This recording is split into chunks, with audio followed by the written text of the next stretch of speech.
Bad weather. Well, I guess the worst weather that I have experienced in my life is the weather here in Beijing.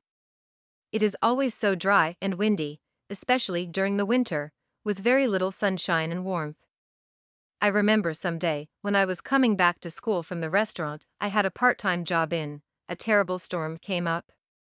I wasn't wearing any thick clothes because in the morning the weather seemed okay.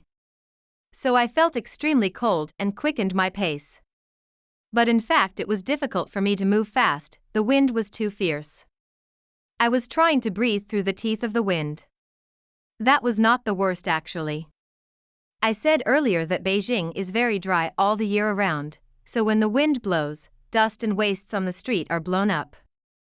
That was what happened on that day. The litters and dust were all blown up and kind of flying in the air, and some were even blown onto me. There were some small-scale trash cyclones on the street. Well, I tried to breathe as little as possible and hurried back to school. The gale was quite damaging. When I arrived at school, I saw 3 bulletin boards blown on the floor and quite a number of small twigs broken.